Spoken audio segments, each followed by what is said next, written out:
सर्वेभ्यो नमो नमः। नमस्कार।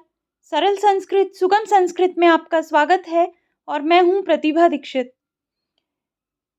आज के इस वीडियो में हम 25 महत्वपूर्ण प्रश्नों के द्वारा संस्कृत के विषयों का रिवीजन करने वाले हैं। 7वां वीडियो है ये अंतिम प्रहार सीरीज का। इससे पूर्व 6 वीडियोस अपलोड हो चुके हैं। अगर आपने पहले वाले वीडियोस नहीं देखे हैं तो second grade, third grade important topics नाम से एक प्लेलिस्ट है, उसमें से आप ये पूर्व के अपलोडेड वीडियोस देख सकते हैं, या ये वीडियोस आप आरपीएससी सेकंड ग्रेड की प्लेलिस्ट से भी देख सकते हैं।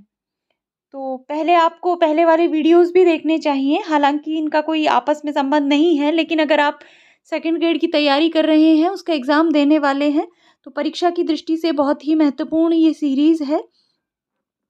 तो आइए प्रारंभ करते हैं आज का वीडियो। पहला प्रश्न है, अनभिहिते कर्तरी विभक्ति भवति। अनभिहित या अनुक्त कर्ता में कौन सी विभक्ति होती है? तो हम बात कर चुके हैं कि उक्ते प्रथमा, उक्त कोई भी कारक हो उसमें प्रथमा विभक्ति होती है। तो अगर कर्ता की बात करें तो सामान्यतः हमारे दिमाग में ये आता है कि कर्ता में प्रथमा विभक्ति होती है, लेकिन ये बात गलत है। कर्ता के लिए जो विभक्ति का विधान किया गया है वो किया गया है कर्तृकरणयोस् तृतीया। अनभिहित, अनुक्त कर्ता और करण में तृतीया विभक्ति होती है। तो अगर वाक्य में कारक कर्ता उक्त हो अर्थात कर्तृवाच्य हो तो वहां पर तो कर्ता में प्रथमा हो जाएगी, लेकिन अगर वाच्य में कर्ता उक्त ना हो, अनुक्त हो, अनभिहित हो, तो ऐसी स्थान पर जो कर्ता है उसमें तृतीया विभक्ति हो जाएगी कर्तृकरणयोस् तृतीया सूत्र से। तो यहाँ पर ऑप्शन नंबर 3 सही हो जाएगा। दूसरा प्रश्न है, दंडेन घटः इत्यत्र तृतीया विधायकम सूत्रम अस्ति। दंडेन घटः, ये जो पद है, वाक्य है, इसमें तृतीया का विधान करने वाला सूत्र कौन सा है? कर्तृकरणयोस् तृतीया, हेतौ इत्थम भूत लक्षणे, या फिर अपवर्गे तृतीया।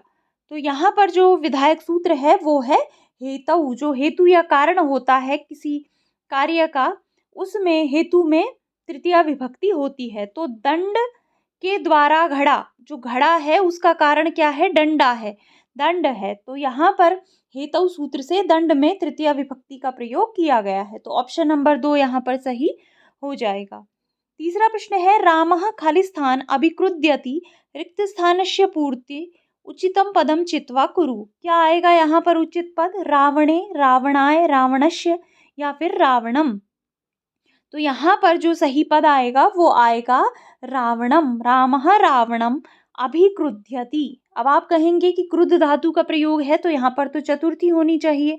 तो देखिए, एक और सूत्र आता है चतुर्थी में, जहाँ पर क्रुद्ध का सूत्र आता है, वहीं पर एक दूसरा सूत्र भी है, क्रुद्ध द्रुह्यो उपसृष्टयो कर्मः। क्रुद्ध और द्रुह, अगर ये धातु उपसर्ग पूर्वक हैं, इनसे पूर्व उपसर्ग लगा हुआ है, तो कारक की कर्म संज्ञा हो जाती है। तो यहाँ पर अभी उपसर्ग पूर्वक क्रुद्ध धातु का प्रयोग है, इसलिए जिस पर क्रोध करता है, जो कोप का पात्र है, उस कारक की कर्म संज्ञा हो जाएगी और कर्म होने के कारण द्वितीया यहाँ पर हो जाएगी। तो ऑप्शन नंबर 4 यहाँ पर सही हो जाएगा। चौथा प्रश्न है, आधारः भवति। आधार होता है द्विधा, त्रिधा, चतुर्धा, या फिर पंचधा। कितने प्रकार का आधार होता है? तो आधार 3 प्रकार का होता है, त्रिधा होता है। औपश्लेषिक आधार, जहाँ पर भौतिक जुड़ाव दिखाई दे वहाँ पर औपश्लेषिक आधार होता है।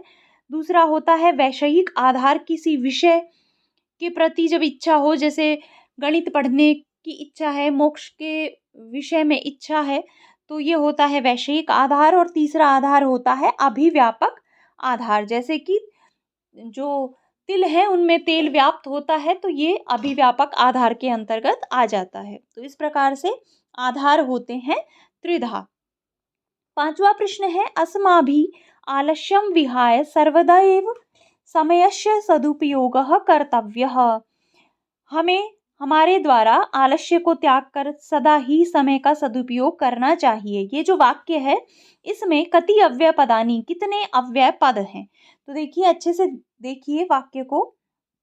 यहाँ पर एक तो हो जाएगा अव्यय पद विहाय। विहाय क्यों? क्योंकि ल्यप प्रत्यय लगा है और प्रत्ययों के संबंध में हमने पढ़ा था कि त्वा और उसके स्थान पर होने वाला जो ल्यप है, इनसे बने हुए जो शब्द होते हैं, ल्यप और त्वा प्रत्यांत जो शब्द होते हैं वो अव्यय हो जाते हैं।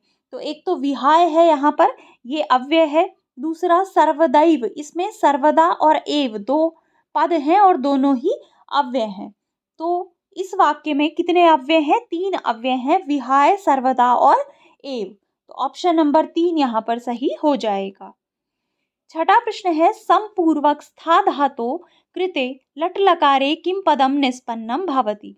समपूर्वक स्था धातु से लट लकार में क्या पद बनता है? संस्थास्यति, संतिष्ठति, संतिष्ठते या फिर संस्थिति? तो देखिए, एक सूत्र है, क्या सूत्र है? सम अव प्रविभ्य स्था, ये स्था, ये सूत्र कहता है कि सम अव प्र और वी पूर्वक स्था धातु जब होती है, स्था धातु से पूर्व जब सम अव प्र और वी ये उपसर्ग लगे हों तो जो स्था धातु है वो आत्मनेपद हो जाती है और आत्मनेपद में ही उसके रूप चलते हैं। तो समपूर्वक स्था धातु जब हो जाएगी तो इसके रूप चलेंगे संतिष्ठते, इस प्रकार से संतिष्ठते, संतिष्ठेते, संतिष्ठन्ते। तो ऑप्शन नंबर 3 यहाँ पर सही हो जाएगा। 7वां प्रश्न है, सह प्राणम अत्यजत इत्यत्र रेखांकित पद स्थाने शुद्धम पदम किम स्यात्? देखिए, अशुद्धि संशोधन से संबंधित जो प्रश्न आते हैं, कई तरह की अशुद्धियां वहां पर हो सकती हैं। मूलतः तो कारक की अशुद्धि से संबंधित प्रश्न ज्यादातर देखने को मिलते हैं, लेकिन उसके अतिरिक्त और भी अशुद्धियां हो सकती हैं। वचन से संबंधित, विभक्ति से संबंधित, संख्याओं से संबंधित अनेक प्रकार की अशुद्धियां होती हैं। तो यहाँ पर ये जो वाक्य है, सह प्राणम अत्यजत, यहाँ पर प्राणम जो पद है इसके स्थान पर शुद्ध पद क्या होगा? प्राणः, प्राणः, प्राणानि या फिर प्राणान। तो देखिए, प्राण जो शब्द होता है वो नित्य पुल्लिंग बहुवचन का पद होता है। इसमें बहुवचन के अतिरिक्त एक वचन द्विवचन नहीं होते, ये नित्य पुल्लिंग होता है और बहुवचन होता है। तो प्राणम पद कभी भी नहीं होगा, पद क्या होगा? प्राणान। तो ऑप्शन नंबर 4 यहाँ पर सही हो जाएगा। सह प्राणान अत्यजत, उसने प्राण त्याग दिए। 8वां प्रश्न है, माम शयनम रोचते रेखांकित पद स्थाने शुद्धम पदम किम स्यात्? माम के स्थान पर क्या शुद्ध पद आएगा? तो यहाँ पर देखिए, जब आप ध्यान से देखेंगे वाक्य को तो आप समझ पाएंगे। रुच धातु का प्रयोग किया गया है, तो रुच धातु का प्रयोग होने से रुच्यर्थानाम प्रियमाणः सूत्र प्रवृत्त हो जाएगा और जो प्रियमाण है उसमें उसकी संप्रदान संज्ञा होगी और उसमें चतुर्थी विभक्ति होगी। तो यहाँ पर ये जो पद है द्वितीय का है, अहम के जब रूप चलेंगे तो चतुर्थी में पद बनेगा मह्यम। तो यहाँ पर सही वाक्य हो जाएगा मह्यम शयनम रोचते। तो ऑप्शन नंबर 3 यहाँ पर सही हो जाएगा। 9वां प्रश्न है, काठिन्य निवारणस्य विधयः कस्य शिक्षणस्य विधयः भवन्ति? काठिन्य निवारण की जो विधियां हैं वो किस शिक्षण की विधियां होती हैं? व्याकरणस्य, गद्यस्य, पद्यस्य, अनुवादस्य। तो काठिन्य निवारण की विधियां ही गद्य शिक्षण की विधियां होती हैं। ऑप्शन नंबर 2 यहाँ पर सही हो जाएगा। 10वां प्रश्न है, विश्वकथा शतकम काव्यस्य रचनाकारः कः? विश्वकथा शतक काव्य जो है उसके रचनाकार कौन है? देवर्षि कलानाथ शास्त्री, भट्ट मथुरानाथ शास्त्री, पंडित पद्म शास्त्री या पंडित सूर्य नारायण शास्त्री? तो विश्वकथा शतकम लिखी गई है पंडित पद्म शास्त्री के द्वारा। इसमें विश्व भर की 100 लोक कथाओं का संग्रह किया गया है और इसी विश्व कथा शतकम में एक बहुत महत्वपूर्ण कथा है स्वर्ण काकह के नाम से, जो कि म्यांमार की एक लोक कथा है। तो इसको भी आपको ध्यान रखना है। स्वर्ण काकह के रचयिता भी पद्म शास्त्री हो जाएंगे। कहाँ की लोक कथा है? तो ये है म्यांमार की, ये भी आपको ध्यान रखना है।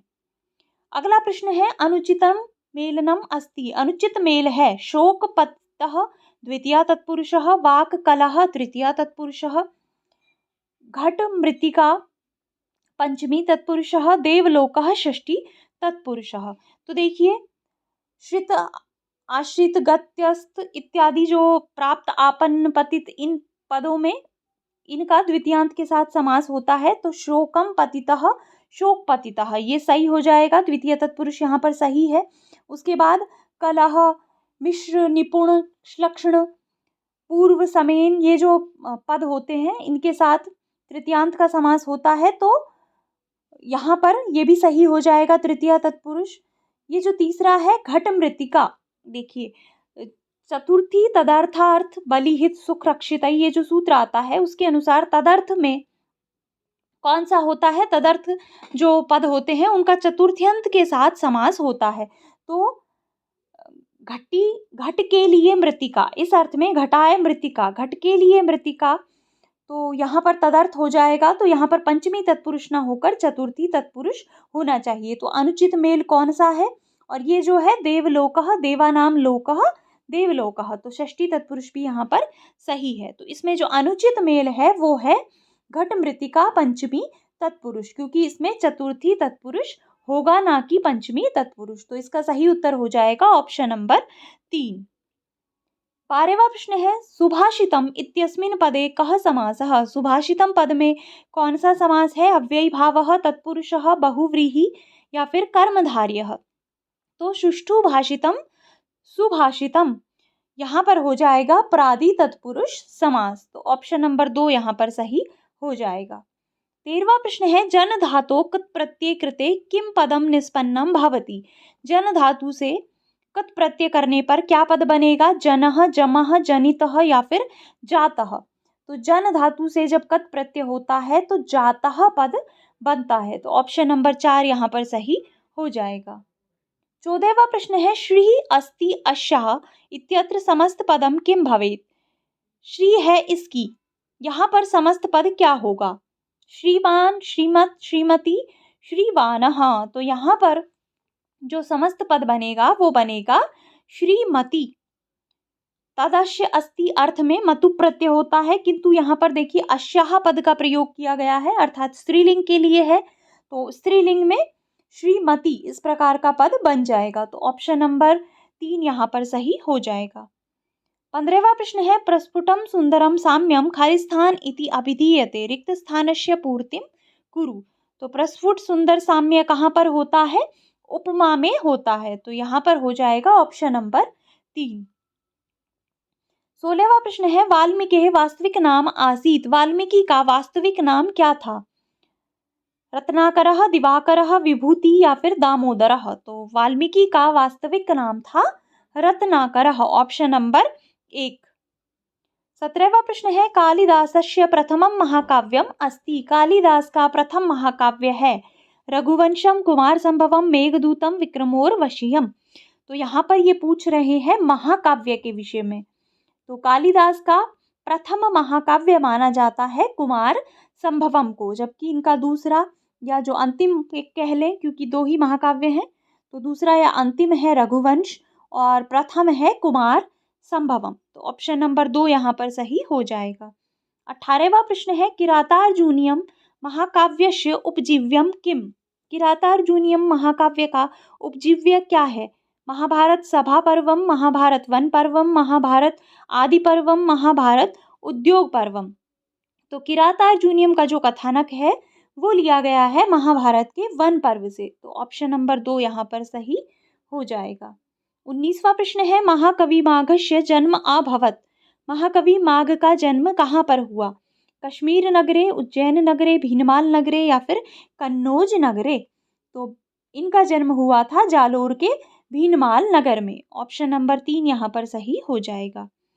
20वां प्रश्न है बृहत्त्रय्याम न गण्यते, बृहत्त्रयी में नहीं गिना जाता है किसको, कुमार संभवम, किरातार्जुनीयम, शिशुपालवधम, नैषधीय चरितम।